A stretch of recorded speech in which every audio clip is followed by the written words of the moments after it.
Welcome to MH Infotech. இந்த வீடியோவில் நீங்கள் என்ன பார்க்க போகிறீங்க அப்படின்னா, உலகத்துடைய 3ஆம் உலகப் போர் இந்த வருஷத்தில் நடக்குமா அப்படின்ற ஒரு கொஷின் மார்க். ஏன்னா இந்த உலகத்தில் ஏகப்பட்ட பிரச்சனை போயிட்டு இருக்குது. ஃபஸ்ட்டு பார்த்தீங்கன்னா ஈரான் அதிபர் இறந்து போகிறாரு ஒரு மர்மமான முறையில். இரண்டாவது பார்த்தீங்க அப்படின்னா சைனாவுக்கும் தாய்வானுக்கும் ஒரு சில பிரச்சனை. ஸோ தாய்வானை நான் கைப்பற்றுவேன் அப்படின்னு சொல்லிட்டு சைனா ஒரு தீவிரமான ஒரு இதில் இருக்காங்க. ஸோ ஏன் அவங்க அப்படி இருக்காங்க, தாய்வானுக்கும் சைனாவுக்கும் என்ன பிரச்சனை, தாய்வானுக்கு எந்தெந்த நாடுகள்லாம் சப்போர்ட் பண்ணுது, இவங்க 2 பேருக்குள்ளே அமெரிக்கா இன்பிட்வீனில் நடுவில் வராங்க, ஏன் அமெரிக்கா உள்ளே வரணும், ஸோ அவங்களுக்கு இதனால் என்ன யூஸ், என்ன ப்ராஃபிட், ஸோ தாய்வானுடைய கரண்ட் கண்டிஷன் என்ன, இதை பற்றி என்னென்ன பண்ண போகிறாங்க அப்படின்றத மொத்தமாக இந்த வீடியோவில் நம்ம பார்க்க போகிறோம். ஸோ வாங்க வீடியோக்குள்ளே போகலாம்.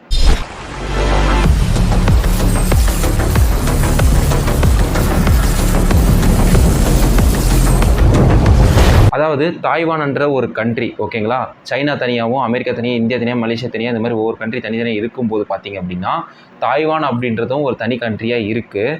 அந்த கண்ட்ரியில் பார்த்திங்கன்னா ஒரு சில ரூல்ஸ் அண்ட் ரெகுலேஷன் மக்களாக சுயமாக சிந்திக்கவோ இல்லை அவங்களா எந்த ஒரு முடிவையும் எடுக்க முடியாத ஒரு நிலைமையில் இருக்காங்க. ஸோ அந்த பட்சத்தில் சைனா தான் ஒரு சில விஷயத்தை அவங்களுக்கு லேர்ன் பண்ணிவிட்டோம், அவங்க சைனா கொடுக்குற ஒரு இன்ஃபர்மேஷன் தான் பாஸ் பண்ணிவிட்டு அவங்களுக்கு வழி நடந்த மாதிரி இருந்த மாதிரி ஒரு சுச்சுவேஷன் இருக்குது, அதாவது தாய்வானில்.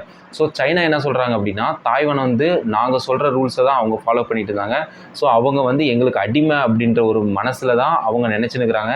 யார், சைனாவில் இருக்கிற பிரசிடென்ட், ஓகேங்களா, அவர் அந்த மாதிரி தான் நினச்சினுக்கிறாங்க. இந்த நிலைமையில் தாய்வானுடைய பிரசிடெண்ட்டாக மே 4ஆம் தேதி மக்களால் தேர்ந்தெடுக்கப்பட்ட லாய் சிங்டி அப்படின்றவர் என்ன சொல்கிறாருன்னு பார்த்தீங்கன்னா, அவருடைய முதல் அறிக்கையே நான் பிரசிடெண்ட்டாக ஆகிட்டேன் இந்த நாட்டுக்கு, இந்த நாட்டுடைய முதல் கொள்கை என்னன்னா நமக்கு நாமே, அதாவது மக்களாட்சி நமக்கே நடத்தணும், நம்மளை யாரும் ரூல் பண்ணக்கூடாது, எந்த நாடுமே ரூல் பண்ணுறது இனிமேல் சாத்தியமாகாது, இதை நான் கண்ட்ரோலில் கொண்டு வருவேன் அப்படின்னு சொல்லிட்டு ஒரு சுதந்திரமான நாடாக நம்ம தாய்வான் உருவாக போகுது அப்படின்ற ஒரு கொள்கையை மக்களுக்கு அந்த பிரசிடெண்ட்டாக வந்தவர் ஒரு ஃபஸ்ட்டு இன்ஃபர்மேஷனை ஃபஸ்ட்டு கொள்கையாக இதை நான் சொல்கிறாரு.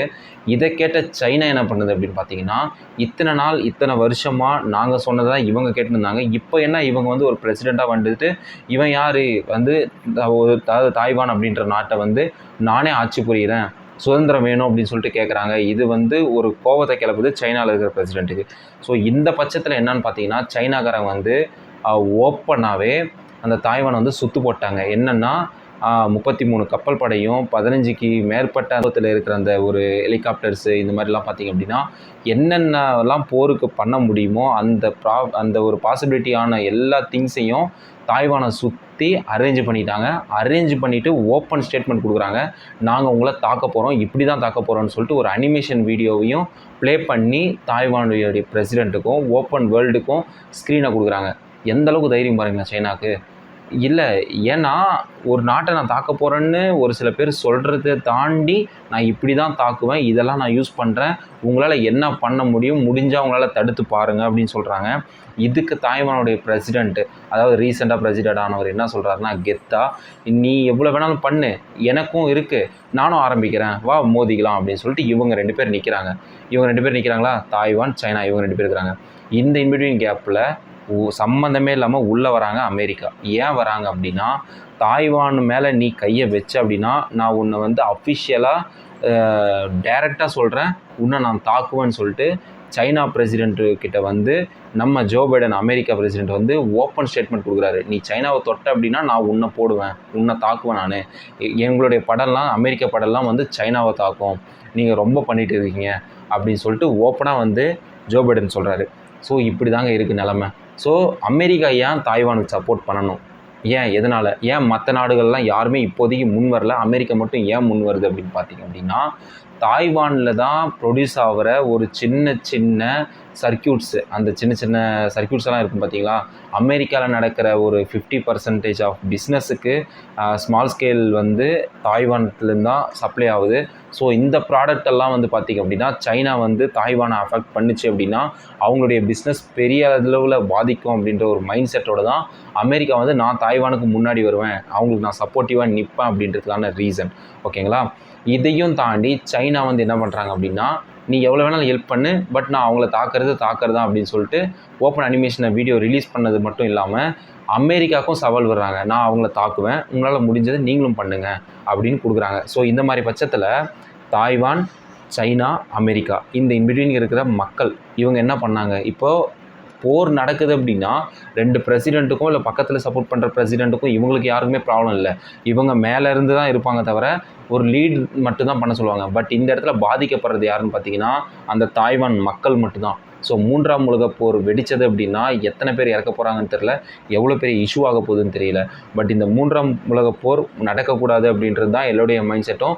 இன்னொன்று சைனா பார்த்திங்க அப்படின்னா ரொம்பவே கிரிஞ்சுத்தனமாக பண்ணுறானுங்க. என்னன்னா மலேசியாவில் ஒரு பகுதி எனக்குன்றானுங்க, இந்தியாவில் இருக்கிற ஒரு பகுதி, அப்புறமா வந்து தீபக்கு, அப்புறமா வந்து பார்த்திங்க அப்படின்னா பாகிஸ்தானில் இருக்கிறது ஒரு பகுதி எனக்கு அப்படின்றாங்க, ஸ்ரீலங்காவில் எனக்கு தான் சொந்தம் அப்படின்றாங்க, ஒட்டுமொத்த உலகமே இவனுங்களுக்கு சொந்தம் அப்படின்னு சொல்லிட்டு கொண்டாடுறானுங்க. அப்படி இருக்கும்போது தாய்வானையும் நான் சொந்தம் கொண்டாடுறேன்னு சொல்லிட்டு இருக்கும்போது இப்போ ரீசெண்டாக பிரசிடெண்ட்டான அவர் வந்து ஓப்பன் ஸ்டேட்மெண்ட், என் நாடு எனக்கு தான், நான் தான் என் நாட்டை ரூல் பண்ணுவேன், எனக்கு சுதந்திரம் வேணும், உன்னால் முடிஞ்சதை நீ பண்ணுன்னு ஓப்பன் ஸ்டேட்மெண்ட் கொடுத்தவொடனே சைனா வந்து அவங்கள அஃபெக்ட் பண்ண ஆரம்பிக்க போகிறாங்க.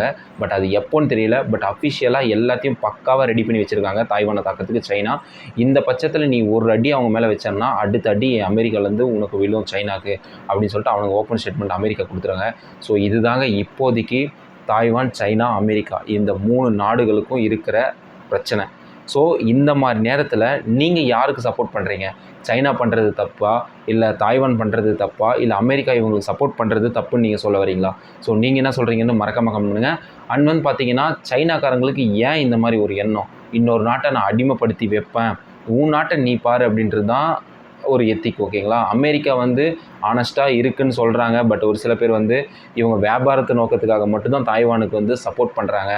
அப்படியே ஒரு 50 இயர்ஸ் பேக்கு எல்லாம் 50 இயர்ஸ் கழித்து பார்த்திங்க அப்படின்னா தாய்வானுடைய சப்போர்ட் அமெரிக்காவுக்கு இல்லை அப்படின்னா இவங்க தாய்வானுக்கு சப்போர்ட் பண்ண முன் வருவாங்களா அப்படின்ற கொஷின் மார்க்கும் அந்த இடத்துல இருக்குது. ஸோ அதுக்கு அமெரிக்கா வந்து சப்போர்ட் பண்ணுமா பார்த்தீங்கன்னா யாராலையும் பண்ணும் அப்படின்னு சொல்ல முடியல. ஏன்னா அமெரிக்காவும் பார்த்தீங்கன்னா ஒரு செல்ஃபிஷான நாடு தான் அப்படின்னு சொல்லிட்டு நிறைய பேர் சொல்லிக்கிறாங்க. ஸோ அவங்களுக்கு ஒரு ப்ராஃபிட் அதுலேருந்து இருக்குன்னா அந்த நாட்டுக்கு சப்போர்ட் பண்ண போகிறாங்க, இல்லைனா இல்லை. ஸோ இந்த மாதிரி பட்சத்தில் மற்ற நாடுகள்லாம் எந்த நாடெல்லாம் தாய்வானுக்கு சப்போர்ட் பண்ணணும், பண்ணால் நல்லாயிருக்கும் அப்படின்னு நினைக்கிறீங்களோ நீங்கள் கமெண்ட் பண்ணுங்கள். அண்ட் பார்த்திங்க அப்படின்னா அமெரிக்காவுக்கும் தாய்வானுக்கும் இந்த பிஸ்னஸ் ரிலேஷன்ஷிப் பார்த்திங்க அப்படின்னா கிட்டத்தட்ட 1950லேருந்து இப்போ 2024 கிட்டத்தட்ட எவ்வளோனா 75 வருஷத்துக்கு மேலே வந்து 73-74 வருஷத்துக்கிட்ட அவங்களுடைய பிஸ்னஸ் பாண்டிங் இருக்குது. ஸோ அந்தளவுக்கு ஒரு பவர்ஃபுல்லான பாண்டிங் அமெரிக்காவுக்கும் தாய்வானுக்கும். ஸோ அவ்வளோ சீக்கிரம் வந்து சைனா வந்து தாய்வானை அட்டாக் பண்ண அமெரிக்கா விட மாட்டாங்க. ஸோ இதுதாங்க, இதில் யார் என்ன நடந்தாலும் உலகப்போர் நடக்கிறது கன்ஃபார்ம் தான். மேபி சைனா வந்து தாய்வானை தாக்கலாம், அப்படி இல்லைன்னா கண்டிப்பாக உலகப்போர் நடக்காது. ஸோ இப்போ தான் கரண்ட்டில் இதுதான் இருக்கிற ஸ்டேட்டஸ். ஸோ இதை பற்றி நீங்கள் என்ன நினைக்கிறீங்கன்னு பாருங்கள். அண்ட் தென் பார்த்தீங்கன்னா இன்னொன்று, இந்த தாய்வானில் உலகப்போர் நடந்தது அப்படின்னா அன்றாடம் நம்ம யூஸ் பண்ணுற ஒரு ஹெட்ஃபோன்லேருந்து, ஒரு மொபைல் ஃபோன்லேருந்து, ஹோம் யூசேஜிலேருந்து, ஆமாம் மொபைல் ஃபோன்ஸ், லேப்டாப் இதெல்லாம் வந்து எக்கச்சக்கமாக ரேட் ஏறும். ஏன்னா தாய்வானில் இருந்தால் ஒரு சின்ன ஒரு அந்த சர்க்கியூட்டு, அந்த ஒரு சின்ன போர்ட்ஸ் இதெல்லாமே வந்து சின்னதாக மேனுஃபேக்சரிங் பண்ணி அமெரிக்கா கொடுத்து அவங்க ஒரு ப்ராடக்ட்டை ரெடி பண்ணுறாங்க. ஸோ தாய்வான்கிட்ட எந்த ஒரு பொருளும் இவங்க கொடுக்கலாம், பிஸ்னஸ் பெரிய அளவில் பாதிக்கப்படும். அப்போது ஏழை எளிய மக்கள், அதாவது மற்ற நாட்டில் இருக்கிறவங்களுக்கு கூட அந்த ஒரு பொருளை யூஸ் பண்ணுறது ரொம்பவே கஷ்டமான ஒரு ஃபீல் ஆகும். இந்த உலகப்போர் நடந்துச்சுன்னா தாய்வானுக்கு மட்டும் அடி இல்லை, ஒட்டுமொத்த உலகத்துக்கும் அடி தான். அதை மனசில் நினச்சிக்கோங்க. ஸோ இந்த போர் வந்து நடக்கக்கூடாது. ஸோ சைனா ஏன் இப்படி பண்ணுறாங்க அப்படின்னு தெரியல. ஸோ சைனாவை பற்றி உங்களுடைய ஒப்பீனியன் என்ன, அவனுங்க ஏன் இப்படி பண்ணுறானுங்கன்றது தெரிஞ்சதுன்னா மறக்காமல் கமெண்ட் பண்ணுங்கள். இன்னொரு நல்ல வீடியோவில் சந்திப்போம். Until tata by.